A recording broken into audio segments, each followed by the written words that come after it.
നിങ്ങളുടെ ടെക്സ്റ്റ് ബുക്കിലെ 15-ാം പേജിലെ ഒന്നാമത്തെ ക്വസ്റ്റ്യൻ വായിച്ചു നോക്കുക.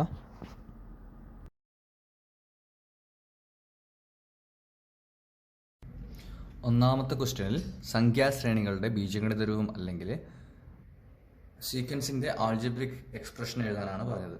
ഒന്നാമത്തെ ക്വസ്റ്റ്യനിൽ ഒന്നാമത്തത് sequence of odd numbers. First sequence of odd numbers അല്ലെങ്കിൽ ഒറ്റ സംഖ്യകളുടെ ശ്രേണി. ഒറ്റ സംഖ്യകളുടെ ശ്രേണി എന്ന് വെച്ച് കഴിഞ്ഞാൽ നമുക്കറിയാം 1, 3, 5, 7 എക്സെട്ര ഇങ്ങനെ പോകുന്നതാണ് ഒറ്റ സംഖ്യകൾ. ഒറ്റ സംഖ്യകൾ നമ്മൾ ഇരട്ട സംഖ്യകളെ സൂചിപ്പിക്കാൻ ഒരു ബീജഗണിത രൂപം ഉപയോഗിക്കാറുണ്ട്. ഇരട്ട സംഖ്യകളുടെ ബീജഗണിത രൂപം നമുക്കറിയാം. ഇരട്ട സംഖ്യകളുടെ ബീജഗണിത രൂപം അല്ലെങ്കിൽ ഈവൻ നമ്പേഴ്സിൻ്റെ ബീജഗണിത രൂപം എന്താണ്? 2n ആണ്. 2n അല്ലേ? അപ്പോൾ നമുക്ക് ഒറ്റ സംഖ്യ കിട്ടണമെങ്കിൽ എന്താ ചെയ്യേണ്ടത്? 2n - 1 ചെയ്ത് കഴിഞ്ഞാൽ നമുക്ക് ഒറ്റ സംഖ്യകൾ കിട്ടും. അപ്പോൾ ഒറ്റ സംഖ്യകളുടെ ബീജഗണിത രൂപം അല്ലെങ്കിൽ algebraic expression of odd numbers എന്താണ്? Algebraic expression of odd numbers അല്ലെങ്കിൽ ഒറ്റ സംഖ്യകളുടെ ബീജഗണിത രൂപം എന്താണ്? 2n - 1. 2n - 1 അല്ലെങ്കിൽ നമുക്ക് 2n - 1 എഴുതി. ഇനി n നമുക്ക് n = 1, 2, 3. n is a natural number. n ഒരു നാച്ചുറൽ നമ്പറാണ്. നമുക്ക് n-ന് 1 കൊടുത്തു നോക്കാം. ഇക്വേഷനിൽ n-ന് 1 കൊടുത്തു കഴിഞ്ഞാൽ 2n - 1-ൽ n-ന് 1 കൊടുത്തു കഴിഞ്ഞാൽ 2 × 1 - 1 = 1. n-ന് 2 കൊടുത്തു കഴിഞ്ഞാൽ 2 × 2 - 1 = 3. n-ന് 3 കൊടുത്തു കഴിഞ്ഞാൽ 2 × 3 - 1 = 5. നമുക്ക് ഇവിടെ എല്ലാം ഓഡ് നമ്പേഴ്സ് അല്ലെങ്കിൽ ഒറ്റ സംഖ്യകളാണ് കിട്ടുന്നത്. ഇനി അതിൽ രണ്ടാമത്തെ ക്വസ്റ്റ്യൻ എന്ന് വെച്ച് കഴിഞ്ഞാൽ sequence of natural numbers with leave remainder 1 division. അപ്പോൾ 3 കൊണ്ട് ഹരിച്ചു കഴിഞ്ഞാൽ റിമൈൻഡർ 1 വരുന്ന സീക്വൻസ് ആണ് എഴുതുന്നത്. 3 കൊണ്ട് എഴുതി കഴിഞ്ഞാൽ റിമൈൻഡർ 1 വരുന്ന സീക്വൻസ് ആണ് 1, 4, 7, 10 എക്സെട്ര. അപ്പോൾ നമുക്ക് ഇതിനുള്ള എക്സ്പ്രഷൻ എങ്ങനെ എഴുതാം? ഇതിൽ നമുക്ക് x1 എന്നുള്ളത് നമുക്ക് 1 കൊടുക്കാം. x2 എന്ന് വെച്ച് കഴിഞ്ഞാൽ 1 + 3. x3 എന്ന് വെച്ച് കഴിഞ്ഞാൽ 1 + 3 × 2. x4 എന്ന് വെച്ച് കഴിഞ്ഞാൽ 1 + 3 × 3. ഇതാണല്ലേ ഫോർമാറ്റ്. അപ്പോൾ നമുക്കിവിടെ എങ്ങനെ കൊടുക്കാം? ഈ ഒരു ഇക്വേഷൻ നമുക്ക് ഇതിൻ്റെ ബീജഗണിത രൂപം അല്ലെങ്കിൽ ഇതിൻ്റെ ആൾജിബ്രിക് ഫോം എക്സ്പ്രഷൻ എഴുതണമെങ്കിൽ xn = 1 + 3 × n - 1 ഈ ഒരു ഫോമിലേക്ക് എഴുതാം. അപ്പോൾ അത് നമുക്ക് ഷോർട്ട് ചെയ്യാം. 1 + 3n - 3 = 1 + 3n - 2 എന്ന് സിമ്പിൾ എഴുതാം. xn നമുക്ക് കിട്ടി.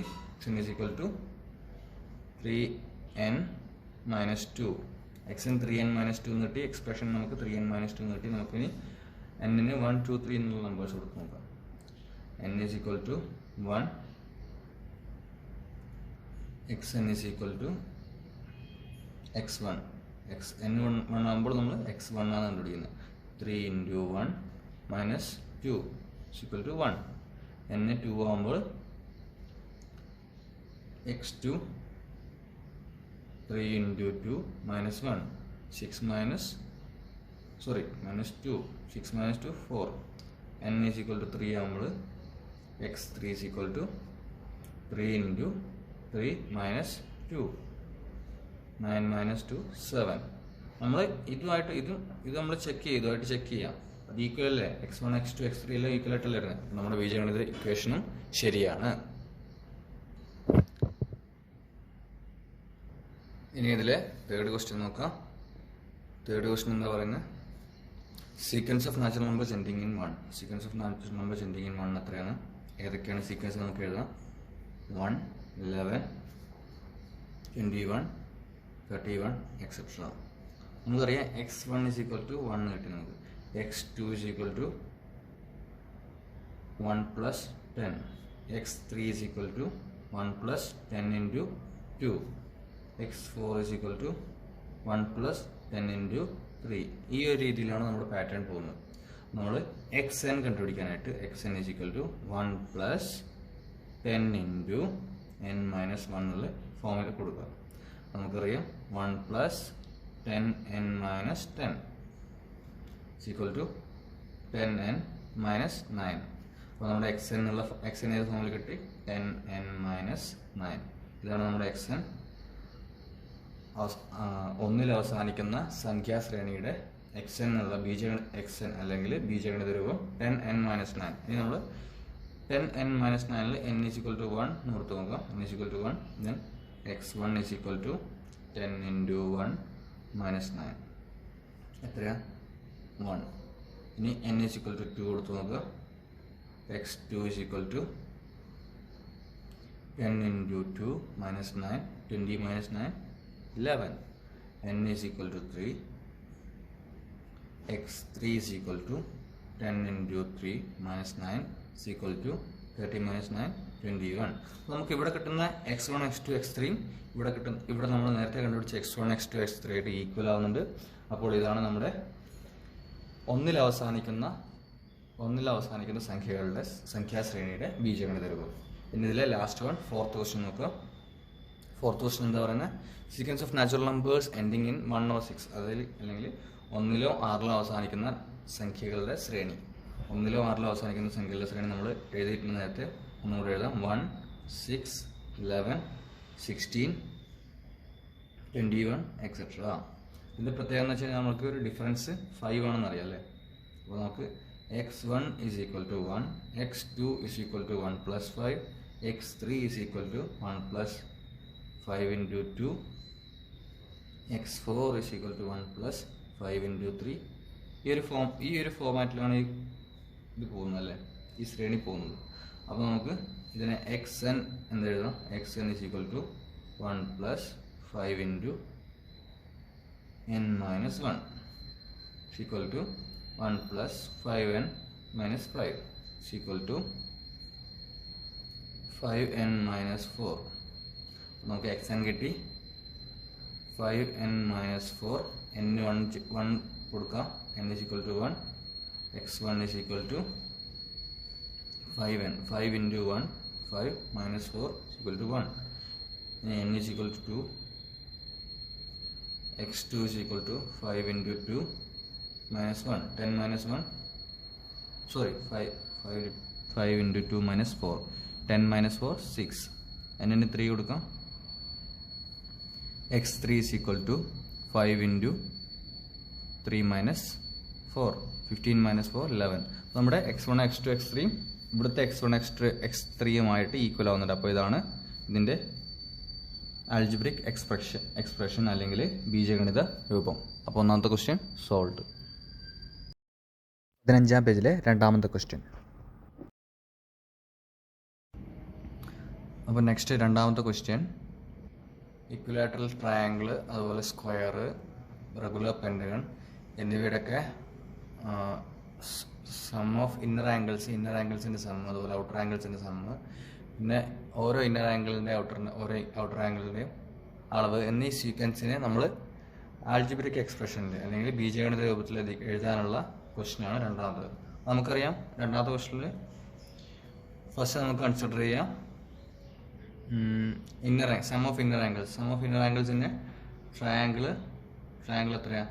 ഇക്വിലാറ്ററൽ ട്രയാങ്കിൾ 180 ഡിഗ്രി, ഒരു സമഭുജ ത്രികോണത്തിലെ 180 ഡിഗ്രി, ഒരു സ്ക്വയറിലെ 360 ഡിഗ്രി, ദെൻ ഒരു പെൻറ്റഗണിലെ 540 ഡിഗ്രി എക്സെട്ര. ഇങ്ങനെയാണ് ഒരു റെഗുലർ പോളിഗണിലെ ഇന്നർ ആംഗിൾസിൻ്റെ സമ്മിൻ്റെ സീക്വൻസ്. അപ്പോൾ നമുക്കിതെങ്ങനെ ഒരു ബീജഗണിത രൂപം അല്ലെങ്കിൽ ആൽജിബ്രിക് ഫോമിൽ എക്സ്പ്രസ് ചെയ്യാം. Simple. First term x1 is equal to 180 നമുക്കറിയാം. ആദ്യത്തെ പദം 180. Second x2 is equal to 360 അല്ലെങ്കിൽ 180 ഇൻറ്റു 2. ഇത് 180 into 1 is equal to 180. 360 180 into 2 x3 180 into 3 അല്ലെങ്കിൽ 540. നമുക്ക് xn, അതായത് ആൾജിബ്രിക് എക്സ്പ്രഷൻ xn നമുക്ക് എങ്ങനെ എഴുതാം? 180 ഇൻറ്റു n അല്ലെങ്കിൽ 180 n, where n is n 1 2 3 etcetera natural numbers. ഇതാണ് നമ്മൾ ഇന്നർ ആംഗിൾസിൻ്റെ, ഒരു റെഗുലർ പോളികളുടെ ഇന്നർ ആംഗിൾസിൻ്റെ ആൾജിബ്രിക് എക്സ്പ്രഷൻ. ഇനി അതിൽ ഔട്ടർ ആംഗിളിൻ്റെ sum of outer angle, sum of പുറക്കോണുകളുടെ തുക. പുറക്കോണുകളുടെ തുക എല്ലാവർക്കും അറിയാം. ഏതൊരു റെഗുലർ പോളിഗണിൻ്റെയും പുറക്കോണുകളുടെ തുക 360 ഡിഗ്രി ആയിരിക്കും. 360 360 360. ഇതാണ് ഇതിൻ്റെ സീക്വൻസ്. ഈ സീക്വൻസിനെ നമുക്ക് xn എങ്ങനെ എഴുതാം? xn ഏത് ടേം ആയാലും ഇതിൽ വരുന്നത് 360 ആണ്. അപ്പോൾ നമുക്ക് xn നമുക്ക് 360 എന്ന് തന്നെ എഴുതാം. ഇനി നമുക്ക് ഇതിൽ സം ഓഫ് ഇന്നർ ആംഗിൾസ് ആയി സം ഓഫ് ഔട്ടർ ആംഗിൾസ്. ഇനി sum of one inner angle അല്ലേ? Sum of one inner angle എത്രയാണ്? സം ഓഫ് വൺ ഇന്നർ ആംഗിളുടെ എങ്ങനെ കണ്ടുപിടിക്കാം? വൺ ഇന്നർ ആംഗിൾ അല്ലെങ്കിൽ ഒരു അകക്കോണിൻ്റെ അളവ്. ഒരു അകക്കോണിൻ്റെ അളവ് നമുക്ക് ട്രയാംഗിൾ അറിയാം 180/3. ഒരു സ്ക്വയറിൽ 180/4. ദെൻ പെൻറ്റഗണിൽ, റെഗുലർ പെൻറ്റഗണിൽ, സോ ഇത് 180 അല്ല, ഇത് 360 ആണ്. 360/4. ദെൻ റെഗുലർ പെൻറ്റഗണിൽ 540/5. ഇതാണ് പാറ്റേൺ. നമുക്കറിയാം ഇന്നർ ആംഗിൾസിൻ്റെ ആൾജിബ്രിക് എക്സ്പ്രഷൻ എത്രയാണ്? 180n. ഈ n 1 ആണെങ്കിൽ അപ്പോൾ നമുക്ക് ഇതിൻ്റെ കൂടെ എത്ര ആഡ് ചെയ്ത് കഴിഞ്ഞാലാണ് 3 കിട്ടുക? 2. അപ്പോൾ നമുക്ക് xn എന്നുള്ളത് ഇക്വേഷൻ എഴുതാം 180n/n/2. നമുക്ക് ഫോർ എക്സാമ്പിൾ ഇത് ചെക്ക് ചെയ്യാനായിട്ട് n-ന് 1 കൊടുക്കുക. n is equal to 1. അപ്പോൾ 180 ഇൻറ്റു 1/1 + 2, അത് 180/3. അതായത് നമ്മുടെ ഫസ്റ്റ് ടേം കിട്ടി 180/3. n-ന് 2 കൊടുത്തു കഴിഞ്ഞാൽ 180 ഇൻറ്റു 2/2 + 2 ഈസ് ഈക്വൽ ടു 360/4. അതായത് നമ്മുടെ സെക്കൻഡ് ടൈം കിട്ടി. അപ്പോൾ ഇത് കറക്റ്റാണ്. ഈ xn നമ്മുടെ ബീജഗണിത രൂപം അല്ലെങ്കിൽ ആൾജിബ്രിക് എക്സ്പ്രഷൻ എന്താണെന്ന് വെച്ച് കഴിഞ്ഞാൽ സം ഓഫ് ഇന്നർ ആംഗിൾസിൻ്റെ xn is equal to 180n/n+2. ഇനി നെക്സ്റ്റ് നമ്മുടെ വരുന്നത് മെഷർ ഓഫ് ഔട്ടർ ആംഗിൾസ് അല്ലേ? ഔട്ടർ ആംഗിൾ ഒരു പുറക്കോണിൻ്റെ അളവ് g/3. Number of sides, number of കോൺസ്, അതിനാണ് ഡിവൈഡ് ചെയ്യേണ്ടത്. നെക്സ്റ്റ് വരുന്നത് 360/4. ദെൻ 360/5. ഇതിലെല്ലാം പുറക്കോണുകളുടെ എല്ലാ അളവ് തുല്യമാണ്. പക്ഷെ നമ്പർ ഓഫ് ആംഗിൾസ് കൂടി വരികയാണ് അല്ലേ? നമുക്ക് ഈ പാറ്റേൺ നമുക്ക് ഇങ്ങനെ എഴുതാം. xn is equal to 360 divided by n+2. ഇതാണ് xnൻ്റെ രൂപം. അല്ലെങ്കിൽ നമുക്ക് ഇത് ചെക്ക് ചെയ്യാം. x1 is equal to 360/1 + 2 is equal to 360/3.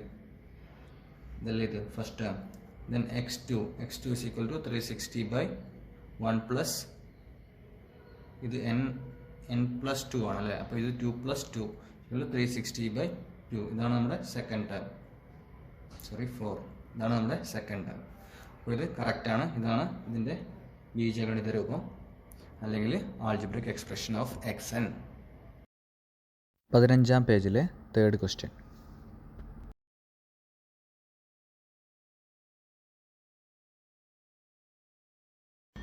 Third ക്വസ്റ്റ്യനിൽ ഒന്നാമത്തെ question, how many red triangles are there in the each picture? ഓരോ ചിത്രത്തിൽ എത്ര ചുവന്ന ത്രികോണങ്ങളുണ്ടല്ലേ? അത് നമ്മൾ ജസ്റ്റ് കൗണ്ട് ചെയ്താൽ മതി, അല്ലെങ്കിൽ നമുക്ക് എണ്ണി നോക്കിയാൽ നമുക്ക് ത്രികോണങ്ങളുടെ എണ്ണം കിട്ടും.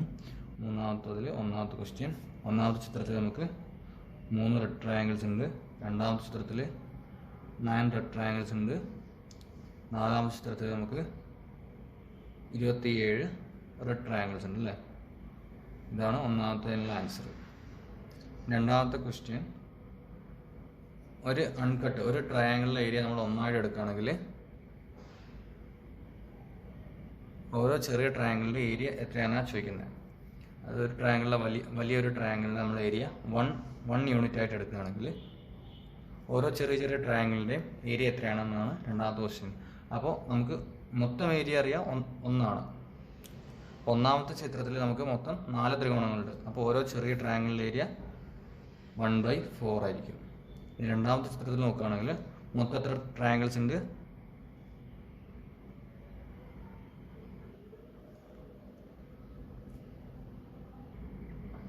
ഒരേ വലിപ്പമുള്ള 16 ട്രയാങ്കിൾസ് നമുക്ക് സെക്കൻഡ് പിക്ചറിൽ കാണാം. അപ്പോൾ നമുക്ക് സെക്കൻഡിൻ്റെ ഒരു ചെറിയ ട്രയാങ്കിളിൻ്റെ ഏരിയ എന്ന് വെച്ച് കഴിഞ്ഞാൽ 1/16. തേർഡിൽ നമുക്ക് ഇതുപോലെ എത്ര ട്രയാങ്കിൾസ് കാണാം? ടോട്ടലി 64 ട്രയാങ്കിൾസിൻ്റെ ഈക്വൽ ആയിട്ടുള്ള ഒരു ഏരിയ ഉണ്ട്. അപ്പോൾ ഒരു റെഡ് ട്രയാങ്കിളിൻ്റെ ഏരിയ എത്രയായിട്ട് വരും? 1/64. ഇതാണ് സെക്കൻഡ് ക്വസ്റ്റ്യനിലെ ആൻസർ. രണ്ടാമത്തെ ക്വസ്റ്റ്യനിലെ ആൻസർ. ഈ മൂന്നാമത്തെ ക്വസ്റ്റ്യൻ, റെഡ് ട്രയാങ്കിളിന് മാത്രം ഏരിയ എത്രയാണ്? ഒന്നാമത്തേതിൽ നമുക്ക് ഒരു റെഡ് ട്രയാങ്കിളിൻ്റെ ഏരിയ 1/4 ആണ്. ഫസ്റ്റിൽ ഒന്നാമത്തതിൻ്റെ 3 റെഡ് ട്രയാങ്കിൾസ് ഉണ്ട്. Total area of red triangles in first പിക്ചറിൽ എത്ര? നമുക്ക് 3 റെഡ് ട്രയാങ്കിൾസ് ആണ് വരുന്നത്. 3 × 1/4. ഇതാണ് total area of red triangle, അല്ലെങ്കിൽ ചുവന്ന ത്രികോണങ്ങളുടെ പരപ്പളവ് എത്രയാണ്? Total area of red triangle 3/4 ആണ്. ഈ സെക്കൻഡ് പിക്ചറിൽ ടോട്ടൽ എത്ര റെഡ് ട്രയാങ്കിൾസ് ഉണ്ട്? 9 റെഡ് ട്രയാങ്കിൾസ് ഉണ്ട് അല്ലേ? 9 × സെക്കൻഡിൻ്റെ ഒരു റെഡ് ട്രയാങ്കിളിൻ്റെ ഏരിയ 1/16 ആണ്. 9 × 1/16, അതായത് 9/16 ആണ് റെഡ് ട്രയാങ്കിളിൻ്റെ ഏരിയ. ഇനി തേർഡ് പിക്ചറിൽ ടോട്ടൽ എത്ര റെഡ് ട്രയാങ്കിൾസ് ഉണ്ട്? 27 റെഡ് ട്രയാങ്കിൾസ് ഉണ്ട്. 27 × 1/, ഒരു റെഡ് ട്രയാങ്കിളിൻ്റെ ഏരിയ 64 ആണ്. 27 × 1/64, അത് 27/64 ആണ് റെഡ് ട്രയാങ്കിൾസിൻ്റെ ഏരിയ. അപ്പോൾ നമുക്കിനി റെഡ് ട്രയാങ്കിൾസിൻ്റെ ഏരിയൻ്റെ പാറ്റേൺ എങ്ങനെ എഴുതാം? 3/4, നെക്സ്റ്റ് 9/16, നെക്സ്റ്റ് 27/64. ഇതാണ് ഇതിൻ്റെ ബീജഗണിത രൂപം അല്ലെങ്കിൽ സീക്വൻസ്. ഇനി ക്വസ്റ്റ്യനിൽ ആവശ്യപ്പെടുന്നത് മൂന്നാമത്തെ 4ാമത്തെ ക്വസ്റ്റ്യൻ, ഇതിൻ്റെയൊക്കെ ആൾജിബ്രിക് എക്സ്പ്രഷൻ അല്ലെങ്കിൽ ബീജഗണിത രൂപം എഴുതാനാണ്. ഫസ്റ്റ് ഇതിൻ്റെ 3, 9, 27 എന്നുള്ള സീക്വൻസ് ആയിരുന്നു. ഇതിൻ്റെ ആൾജിബ്രിക് എക്സ്പ്രഷൻ നിങ്ങൾക്ക് ജസ്റ്റ് നോക്കിയാൽ തന്നെ മനസ്സിലാവുന്നതാണ്. ഇത് ഫസ്റ്റ് 3 ആണ്, ദെൻ 3² ദെൻ 3³ നമുക്ക് xn എന്നുള്ളത് നമുക്ക് എങ്ങനെ എഴുതാം? 3n. Okay, n = 1, 2, 3. ഇതിൽ സെക്കൻഡ് സീക്വൻസ് നമ്മളറിയാം 1/4, 1/16, 1/64. ഇതാണ് സെക്കൻഡ് സീക്വൻസ്, രണ്ടാമത്തെ ശ്രേണി. ഇതിൻ്റെ നമുക്ക് ആൾജിബ്രിക് ഫോം എങ്ങനെ എഴുതാം? ഇത് നമുക്ക് നോക്കുമ്പോൾ തന്നെ മനസ്സിലാവുന്നുണ്ട്. 1/4, 1/4², 1/4^3. അല്ലെങ്കിൽ ഇതിൻ്റെ xn നമുക്ക് എഴുതാം 1/4n, അല്ലെങ്കിൽ എങ്ങനെ എഴുതാം? 1/4n. ഇതിൻ്റെ n = 1, 2, 3 etc. തേർഡ് സീക്വൻസ് ഏതാണ്? തേർഡ് സീക്വൻസ് നമ്മുടെ 3/4, നെക്സ്റ്റ് 9/16, 27/64. ഇതാണ് തേർഡ് സീക്വൻസ്. ഇതിൻ്റെ നമുക്ക് എങ്ങനെ എഴുതാം? 3/4, നെക്സ്റ്റ് 3/4², 3/4³. ഈ ഒരു റേഞ്ചിൽ ഈ ഒരു പാറ്റേൺ അല്ല വരുന്നത്. അപ്പോൾ നമുക്ക് ഇതിൻ്റെ xn എങ്ങനെ എഴുതാം? xn = 3/4n, where n = 1, 2, 3 etc. ഇതാണ് algebraic expression of 3 series. Thanks for watching. നിങ്ങൾക്ക് എന്തെങ്കിലും കമൻസോ അഭിപ്രായങ്ങളോ ഉണ്ടെങ്കിൽ കമൻറ്റ് ബോക്സിൽ എഴുതി അറിയിക്കുക.